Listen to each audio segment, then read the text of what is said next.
What's up, everybody? Welcome back for another edition of Live from Redhook here at the Function House. Tonight, I want to welcome to the show DJ Juss. Yo, yo, yo. What up, guys? What's up, man? What's going on? Came in the clutch, Juss. Yeah, super clutch. Shout out to Dalton. Down in Miami, stuck. Computer issues. Yeah. Well, thanks for filling in last minute, man. We appreciate No that. doubt, man. You know, it was easy. I was actually here. I got here like, he told me 7:30, 7:45. I was here like 6:50. Yeah. Just Once out you get a there. little comfortable with the set, you know? Yeah. So that was good, though. So talk to us a little bit about how you got into this whole thing. DJing wise? Yeah? Yeah. Man, it's... Well, modeling wise too, right? No, I'm retired, man. I'm retired. I put on a few pounds. And So wait, you were a model? I did a few modeling gigs, freelancing, nothing like, I was never signed. I was approached, but I always feel weird about that stuff. Yeah. I'd rather be on camera moving around than actual just standing and posing. It just feels weird. So you ever got into acting? I did. I'll talk about that, but I'll start with your first question on DJing. I used to work for a marketing promotion company back in intern. I used to intern when I was like 18, 19. This dude named Birdie and Nia Gandhi started this company called Hit Me. They rented out a huge estate out in the Hamptons, and pretty much they threw events for MTV Sucker Free. They hosted Russell Simmons dinner, Mario's 21st birthday, Swiss Beats, Ja Rule, a whole bunch of celeb shit. I can curse, right? Yeah, Oh, yeah. yeah, This go is ahead. the internet, man. So one Fuck day, that. yeah, the dude was one of the DJs. So we had Jusky out there. We had DJ Cassidy. Like they were like big DJs they're still big DJs, but at the time it was like huge. And one of them, I forgot who was supposed to DJ an event. They were running late. The guy I was interning for was like, "Yo, I'm panicking. I need music. Throw your laptop on something." So I'm like, "All right." Threw my laptop on. Had iTunes on, and I'm like, forgot what songs I was playing. I had two iTunes set up. I would lower one song, then raise the next one. Like I'm blending, and So like this is what got you into DJing. yeah, kind of. So like my boy was like, "Yo, you got people dancing," and I'm looking. I'm like, "Oh shit!" So like from that day, I was just like, "Yo, I just love the feeling." Like it was a great feeling. There's no better feeling. Yeah. right? So fast forward, I didn't get equipment. I didn't do anything. I still wanted to. So It what in the year back of was my that? head. What year was that That was took like place? 2006, maybe Okay. 7. So maybe like 3 years later, I finally wanted to get into it. I was working at Starbucks, trying to save my checks, you know what I mean, every week, trying to get my equipment, equipment. grind, Yeah, the it's a grind. lot of money. I wasn't getting a lot of money, so I wasn't making a lot of money. So my friend Rotimi, shout out to him. He's on that show Power. I don't know if you guys heard that show Power, 50 Cent show. Yeah, I'm real good friends with him. One day I went to his house. He was sleeping. I'm real cool with his father. His father's like up. I'm up early. We're in the kitchen having breakfast. So he's like, "Yo, what's up, man? Like, what are you doing with this DJing thing?" I'm like, work at Starbucks. I'm trying every week. He's like, "All right, cool." He leaves the room, leaves the kitchen, comes back, puts a piece of paper on the table. So I pick it up. It's a check for like 2 G's. So I'm like, whoa, like it was a pursuit of happiness moment. Like I just felt like crying. Like I was like, "Yo, Mr. Okanoso, I can't take this." He's like, "Take it." I'm at a place where I'm blessed to help others and da-da-da. So I was just like, wow. Like I called my mom, and then I went upstairs. Rotimi woke him up, told him like, "Yo, your dad just gave me a $2,000 check to get equipment, start my DJ career." He's like, "What?" He's like, "Yeah." So next day I called my boy up, went straight to Guitar Center, bought turntables, mixer, the whole deal in my mom's crib, grinding it out. Fast forward, I quit Starbucks, went hard with DJing. I was making like $50, sometimes free gigs. And then, yeah, here I am now, man. Like, it was a long journey, but I made it happen, man. Like, That's a great story. It is great, man. yeah. Nobody ever gave me $2,000. Yeah, that was crazy. It's like opportunity. So man. he's seen something in you, bro. He did, man. So, I always thank him. Every New Year's, and that ball drops, I always send him a text, like, "Listen, man, like, thank you. You know what I mean? I'm working. Another blessed year." And I always thank him, man, every year. Like, So what was the first thing you got hired for in New York? uh, What was that one gig that you got hired for that you knew you were on? okay, I don't know if you guys remember Pop Burger. Yeah, yeah. Yeah, I used to do a Monday party there. Pop Burger started careers, man. Yeah. So I started there, and I started there and then the Gilded Hall. It's like one of the Thompson hotels downtown on Wall Street. Yeah. So, all right, I used to DJ like on a computer. Like, I mean, on the computer, there was a software, whatever, called DJ, right? So my blends were tight, everything was cool. Then I was like, I upgraded to like a MIDI controller. And then my boys, this is before I got the equipment and everything. And one of my boys was like, yo, you're a dope like DJ, but no one's ever gonna respect you if you don't like use the real shit. You know what I mean? So this is before, you know, I got this stuff, but that was just threw that in there real quick. But yeah, man, that like just happy, man, like the way where I'm at now. Hot Burger, Gilded. Where's some other places that you started off at? What else did I DJ? Gilded. Spots in like Lower East Side. I don't know. I didn't really do anything huge. You know what I mean? It was always like small spots. Thompson Hotel, the other 60 Thompson Hotel I did. A few spots in Brooklyn. Hole in the wall spots, like. Yeah. So what were like your musical roots? You know, like in terms of when you were say before you got your DJ set up. When I was a kid, what I grew up with. Yeah, I mean like just when you were blending two iTunes programs together, like what was sort of your flavor? I mean hip hop, R&B, pretty much. But I grew up like I'm half Puerto Rican, half black. My dad was a big jazz guy, so I grew up on a lot of jazz. Sade. A little bit of R&B. He played R&B as well. And then my mom would play like the Eagles and the Elton John, and then she'll have Mary J. Blige, and like, so I was all over the place. And then my cousin, who I was really close with at the time, when I was younger, he introduced me to like the Wu-Tang and the Nas's and, you know, Jay-Z and all that stuff. So yeah, to have a pretty open format of like music, yeah. So when you got your turntables, that was like your first introduction to like really beat mapping, beat mixing? Yeah, man. My cousin Alex, shout out to him. He used to let me practice also in his apartment, and I sucked so bad, man. Like I was horrible. I still have that first recording too, because I was like, I'm gonna record this and then I'm gonna play it like 10 years later. And I'm like, oh, look how far I came. But yeah, it's horrible. My blending was so bad. But I mean, hey, I kept practicing, and you know, I learned from other DJs as well. I looked up to DJ MOS. Great DJ.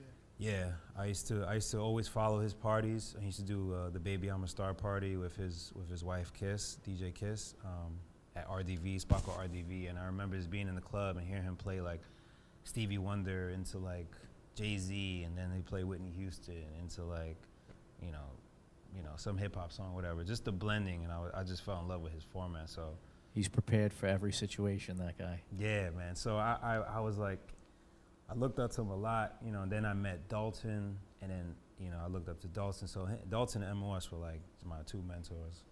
Yeah. So Dalton started that whole The Gifted program. Yeah. And you got on with that, right? Yeah. So Dalton started the Gifted program, which I'm signed to. We had a lot of people on the roster. A lot of people left. They had their reasons, but politics. I'm still here. I feel like I'm the face of it. I'm like the baby. But yeah, I mean, I'm still here. I love it. I love what he's doing. And well, it's you're working. That's the most important thing, right? Working. They help me out. I do my own thing as well. But yeah. So what do you see your DJ career? Where do you see it going for you, or where do you want to take it in terms of maybe the next 3 to 5 years as a DJ? I see it right now, me expanding. When I say that, I mean like traveling. In the past, you were doing some traveling. Yeah, in the past year and a half, I've been doing a lot of traveling. Like I said, that dude Rotimi, that's on Power. He's also an artist, so I'm also his tour DJ. So we've been all around the United States, and then I got to DJ in Ibiza. I did STK out there. I was in Dubai in January this year. I did a club out there, and then I was in New Orleans for the Global Spin Awards. I was nominated for Breakthrough DJ of the Year. So what's the vibes like when you're playing outside of, say, New York City? How do you adjust to some of the cities that you go to? Listen, and man, these crowds? New York is here. You know what I mean? Like, there's no like my boy told me out in Dubai, he's like, yo, your off night will be like a great night to them. You know what I mean? Like, it's not like, you know, of course you want to go out there and you want to be like, oh, I don't want to fuck up, you know, but it's not really that different. You know what I mean? So the Global Spin Awards, Breakthrough DJ of the Year. So Yeah. who were you nominated with? I was nominated with DJ Spin King, DJ Ace, who's Young Gigi's DJ, DJ June, Esco, and Metro Boomin.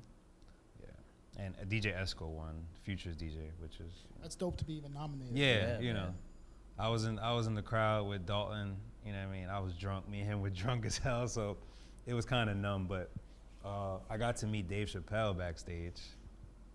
I think that's better than any award, right? So Charlie Murphy. yeah, that was cool. T.I. was back there, like, you know, it was just overall great experience. You know what I mean? Like, win or lose, I was like, it was still a win for me. You know? Yeah, but I mean that's pretty big to get nominated for something Yeah. like that. You know what I'm saying? Yeah, it was On big. any It was level. big. Next year, I'm going for Entrepreneur DJ of the Year, man. Like, I have a clothing line I'm starting, and I'm working on a movie, or a second movie right now. So, That's dope, man. Keep 'em busy. yeah. So how do you stay? I'm sorry, bro. How do you stay focused? You know, like having all these different things going on.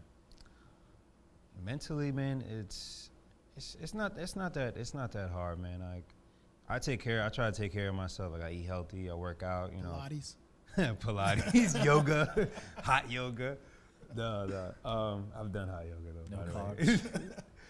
But no, like, honestly, like that shit matters, man. Like, I used to be that guy, like, after the club going to Artichoke Pizza and, like, you know, eating crazy, drinking every night, waking up 2, 3 in the afternoon. It's like that shit throws your whole. Why is artichoke pizza no good at 4 o'clock in the morning?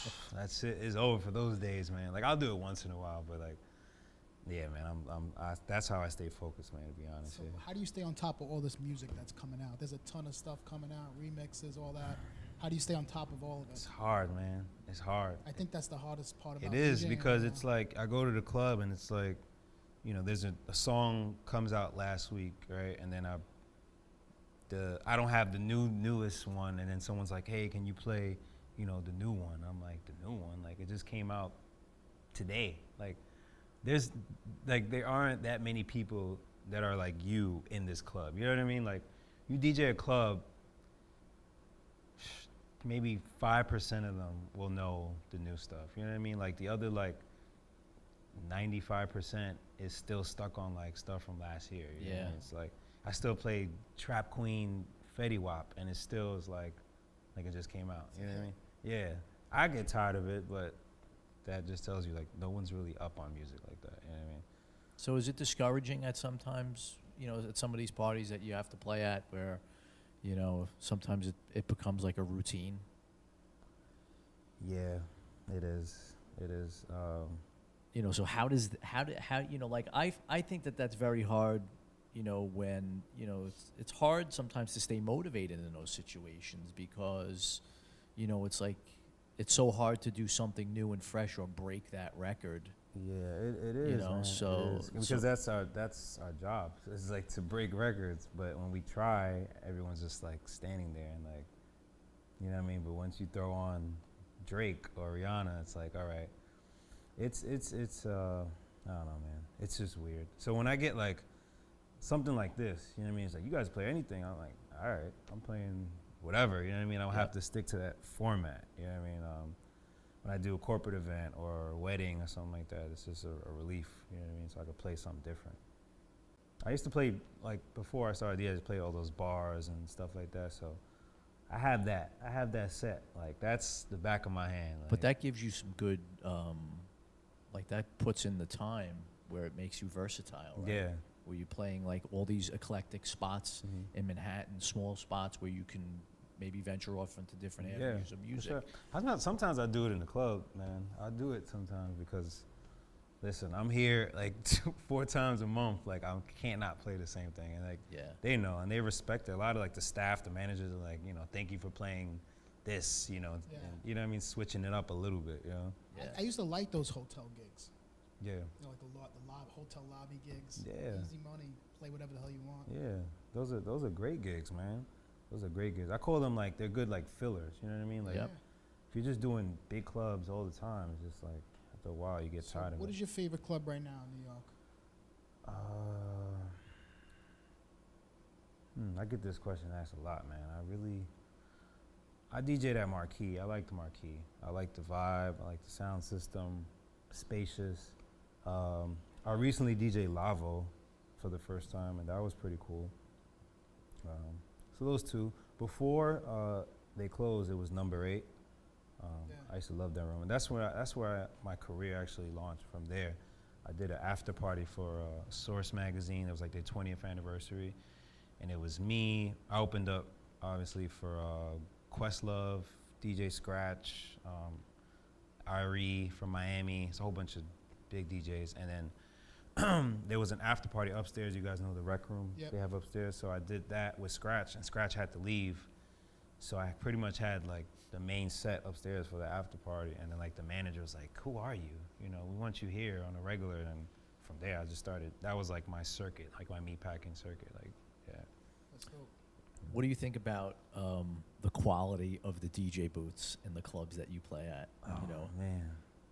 Like we never really talk about this, but that's always like Yeah, 'cause something. people come here and they're like, they see the setup and they're like, oh wow, it's so clean, everything's so clean.